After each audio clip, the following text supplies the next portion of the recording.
Бул Кулпунай таласы Талас районундагы Нуржанов агрохолдинг айыл чарба кооперативине карайт. Жетекчиси Бекболот Жакыпбеков мүчөлөрү менен кеңешип, өздөрүн сыноо катары Кулпунайдын Альбион сортун тигишкен. 2 миллион сомдон ашык каражат жумшап, бардыгын талаптагыдай жасашкан. Мээнеттер жанып, эми теримге даярданышууда. Мынакей өзүңөр көргөндөй эле, бул Нуржанов агрохолдингдин мүчөлөрүнүн биригип ушул Кулпунайда тиккенбиз. Мына өзүңөр көргөн бул 1 гектарга жакын жер. Бул өзү Альбион сортундагы экен. Биз ушул тажрыйба багытында мына ушуну былтыркы жылы эгилген, быйыл биринчи түшүмдөрүн берип атат, уже сатыкка чыгып атат.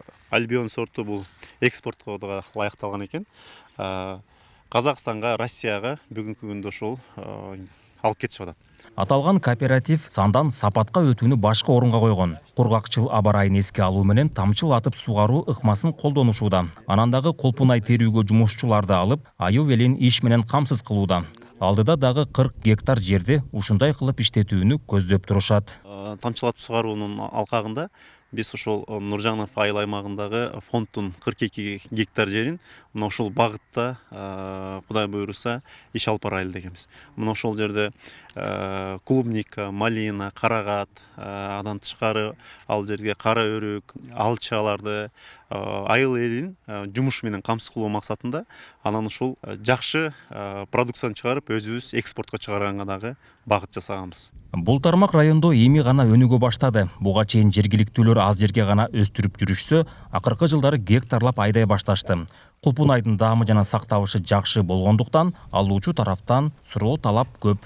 Бүгүнкү күндө ошо район боюнча 120 гектар, клубника 120 гектар, малина 130 гектарга жакын бар.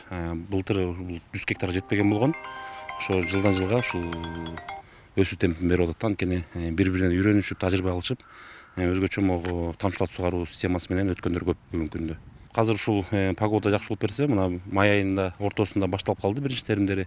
Эми ушул погода октябрдын аягына чейин, ноябрга чейин теримдер боло берет. Белгилүү болгондой, бул аймакта дыйкандардын дээрлик көпчүлүгү төө бурчак айдашат, бирок түшүм азайып киреше мурункудай болбой калгандыктан, анын үстүнө кургакчыл аба ырайында эске алуу менен айрымдар аракет кылып, бул сыяктуу бакча өсүмдүктөрүнө өтө баштады.